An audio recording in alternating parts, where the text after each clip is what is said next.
Hello guys, welcome back to my channel. তো তোমরা সবাই কেমন আছো? আশা করি খুব ভালো আছো। আর আমরাও খুব একটা ভালো নেই, কারণ বাবার শরীরটা খুব একটা ভালো যাচ্ছে না। তো চলো আমি এখন থেকে ভিডিওটা স্টার্ট করছি। এরপর সারাদিন কী করবো সেটা সবই তোমাদের সঙ্গে শেয়ার করব। তো তোমরা প্লিজ পুরো ভিডিওটা দেখতে থাকো আর সঙ্গে থাকো।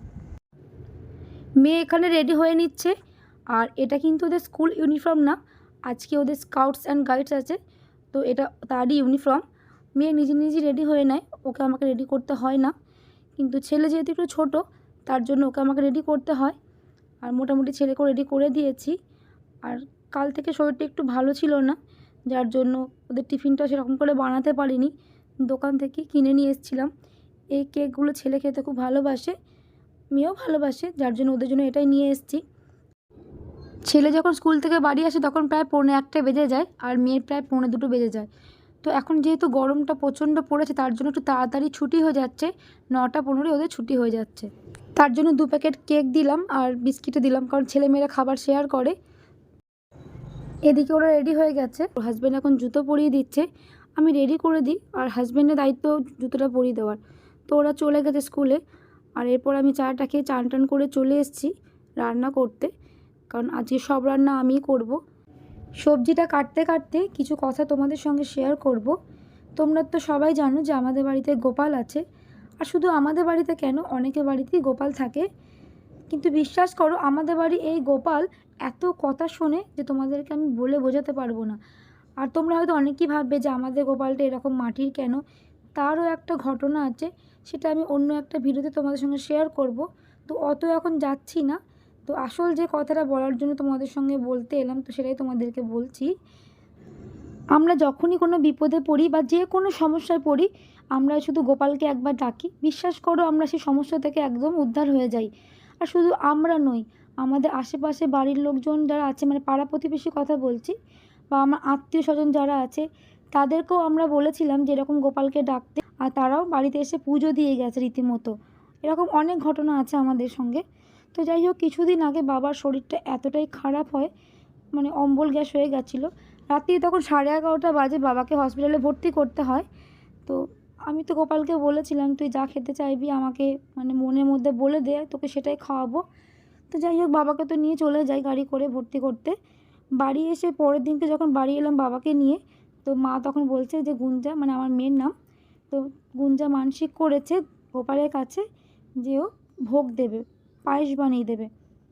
তো পায়েসটা তো গুঞ্জা তো আর বানাবে না, মানে আমার মেয়ে তো বানাবে না, তো আমার মাকেই বানাতে হবে। তো এটা দেখে খুব ভালো লাগলো যে আমরা যখনই বিপদে পড়ি গোপালকে বলি এটা বানিয়ে দেবো বা ওটা বানিয়ে দেবো, এটা কিনে দেবো বা তোকে এটা কিনে দেবো, তুই এটা করে দে। তো আমার ছেলে মেয়েও ঠিক একইভাবেই মানে দেখে তৈরি হচ্ছে। আর বিশ্বাস করো, আমার মানে যখন থেকে বাবাকে আমরা নিয়ে গেছি হসপিটালে, আমার ছেলে মেয়ে কিন্তু এতটুকু ঘুমায়নি। আমরা বাড়ি এসেছি ভর্তি করে তখন 1:30 বাজে, আমার ছেলে মেয়ে ততক্ষণ পর্যন্ত জেগেছিল যে যতক্ষণ না দাদু বাড়ি আসছে আমরা ঘুমাবো না। আর মেয়ে তো সমানি ঠাকুরকে ডাকছিল, ছেলেও ডাকছিল। তো যাই হোক, বাবাকে আমরা পরের দিনকে বাড়ি নিয়ে আসি। এবার যেহেতু বাবা বাড়ি চলে এসছে, এখন তোমাদের আশীর্বাদে বা ঠাকুরের আশীর্বাদে বাবা এখন একটু ভালো আছে। তাই মানসিক যেহেতু মেয়ে করেছিল, সেটা তো দিতেই হবে। তাই মাকে বললাম, ভোগ করার জন্য যা যা লাগবে তুমি সেগুলো সব রেডি করে নাও, তুমি ঠাকুর ঘরেই আজকে থাকো, আর আমি এদিকে রান্নাগুলো সব করে দেবো। তো মা চান টান করে চলে গেছে মানে ভোগ রান্না করতে, তোমাদেরকে একটু পরে দেখাচ্ছি। ততক্ষণ আমি একটু কেটে কুটে নিই। আর আজকে ছেলেমেয়েরা সবাই স্কুলে গেছে, তোমরা তো সকালেই দেখতে পেলে, ওদেরকে আর আটকায়নি, ওদেরকে স্কুলে পাঠিয়ে দিয়েছি। তো কিছুক্ষণের মধ্যে ওরাও চলে আসবে, তার আগে আমি একটু কেটে কুটে নিচ্ছি। তো দেখো, উচ্ছেটা মানে বীজগুলো যে পেকে গেছিলো সেগুলো আমি এখন বার করে দিচ্ছি। তো চলো, এবার এইভাবে সব উচ্ছেগুলো আমি এখন কেটে নেবো। একবারে কেটে নিয়ে তারপরে আমি রান্নাগুলো এক এক করে চাপিয়ে দেবো, দুদিকে দুটো কড়াই চাপিয়ে দেবো, তাড়াতাড়ি হয়ে যাবে। এদিকে ছেলে মেয়েরা সব চলে এসছে, তো আমি ওদের জন্য একটু গ্লুকন-ডি বানিয়ে দেবো, যেহেতু ওরা রোদ থেকে এসছে। তো সঙ্গে সঙ্গে আমি দিই না, ওদেরকে চেঞ্জ করতে বলেছি, ওরা একটু বসবে তারপরেই ওদেরকে দেবো। তাহলে চলো গ্লুকন-ডিগুলো রেডি করে নিই, আর ওদেরকেও দিয়ে দেবো। 3টে গ্লাস বানাচ্ছি, কারণ আমার ছেলের একটা, মেয়ের একটা, আর একটা দিদির জন্য বানিয়ে দিচ্ছি, কারণ ও যেহেতু রোদ থেকে এসছে। তো চলো ওদেরকে এগুলো দিয়ে দিই। ছেলেকে আর দিতে লাগলো না, কারণ গ্লুকন্ডি বানাতে বানাতেই ছেলে রান্নাঘরে এসে খেয়ে নিল। তো চলো মেয়েকে আর দিদিকে দিয়ে দিই।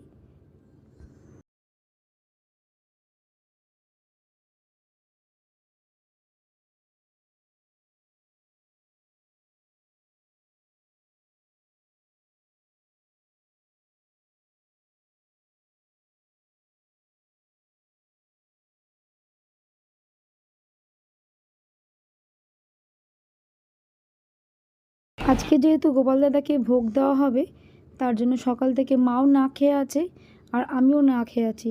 মানে যতক্ষণ না ভোগ দেওয়া হচ্ছে তো কিছু সেরকম খাইনি, তাই আমি একটু গ্লুকন্ডি খেয়ে নিলাম, কারণ এখন অনেক বাজে। তো চলো এরপর ঝটপট করে রান্নাগুলো করে নেবো, কারণ দুদিকে দুটো কড়াই বসিয়ে দিয়েছি, ছেলে মেয়েরাও চলে এসছে। তো গোপালকে ভোগটা দেওয়া হয়ে গেলেই সবাইকে খাবারটা দিয়ে দিতে পারবো। আর আমাদের যে মিনি গ্যাসটা কিনেছিলাম তোমাদের আগের ভিডিওতে আমি বলেছি, তো ওই গ্যাসটা কিনে অনেক সুবিধা হয়েছে। কারণ দেখো আমি এদিকে সবার জন্য রান্না করছি আর মা ওদিকে ঠাকুরের ভোগটা করে নিচ্ছে।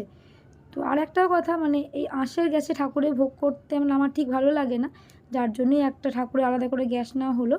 আর এখানে দেখো এখন বেশি নেই, অনেকগুলো বাসনও জমে গেছিলো, সেগুলো আমি এক এক করে তাড়াতাড়ি করে ধুয়ে নিচ্ছি। আমি এরকমই করি, একদিকে রান্না চাপিয়ে দিই, একদিকে বাসন মেজে নিই। তোমাদের সঙ্গে কথা বলতে বলতে আমার তরকারি কাটা রান্না মোটামুটি অনেকটাই হয়ে গেছে, আর দু একটা হয়তো বাকি আছে। বাসনগুলো দেখো মাজা হয়ে গেল।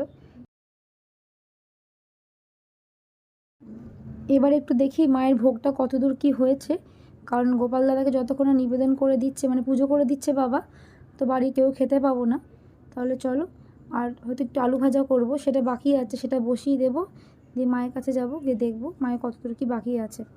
তো তরকারিটা এখানে হয়ে গেছে, আমি এটা এখন ঢেলে নিচ্ছি। আজকে অনেকগুলো ভাজা হয়ে গেছে, এখানে গোল গোল করে আলু ভাজা কেটেছিলাম, সেটা এখন চাপিয়ে দিচ্ছি। আর এদিকে মা এখনও ভোগটা করছে, আর একটু বাকি আছে, তাহলেই হয়ে যাবে। তাহলে চলো, আমার রান্না মোটামুটি সব কমপ্লিট হয়ে গেছে, তোমাদেরকে দেখাই। এখানে আছে উচ্ছে ভাজা, আলু ভাজা, পটল ভাজা, আর একটু আলু সেদ্ধ করেছিলাম বাবার জন্য। আর এখানে আছে মুগের ডাল, ডালটা একটু নিচে বসে গেছে। তো চলো, রান্না মোটামুটি হয়ে গেছে। আর এদিকে আছে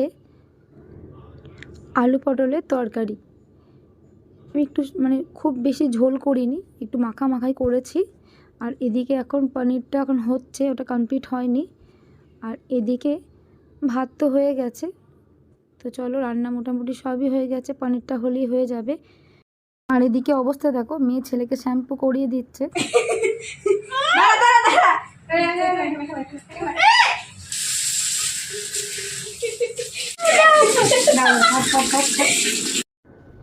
এখন বাজে দুপুর 3টে, সবারই খাওয়া মোটামুটি কমপ্লিট হয়ে গেছিলো, গোপাল দাদাকে ভোগও দেওয়া হয়ে গেছিলো।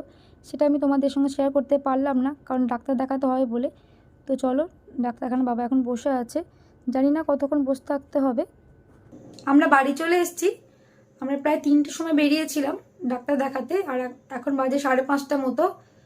ডাক্তারখানা সেরকম খুব একটা ভিড় ছিল না, কিন্তু ডাক্তারবাবু অনেকক্ষণ মানে সময় ধরে দেখে। এবার বাবাকে যেহেতু মানে ভর্তি হয়েছিল, বাবা হসপিটাল থেকে ছাড় করে নিয়েছি, এবার ডাক্তারবাবু যেহেতু ডেট ছিল, তো যার জন্যই আরও তাড়াতাড়ি করে নিয়ে গেলাম। মানে আমি যাই না, দাদাই যায় ডাক্তারের কাছে নিয়ে। এবার দাদার আজকে একটু কাজ পড়ে গেছিলো, যার জন্য আমাকে বললো তুই একটু নিয়ে যা। তো আমি তো ফাঁকাই ছিলাম, নিয়ে চলে গেলাম বাবাকে, কেউ একজন গেলেই হলো। তো চলো এবার একটু চাটা খাবো, কারণ অনেকক্ষণ ধরে দাঁড়িয়ে দাঁড়িয়ে বসে বসে মানে কোমর পিঠ ব্যথা হয়ে গেছে, একবারে ভালো লাগছে না। তো আজকের মতো ভিডিওটা আমি এখানেই এন্ড করছি।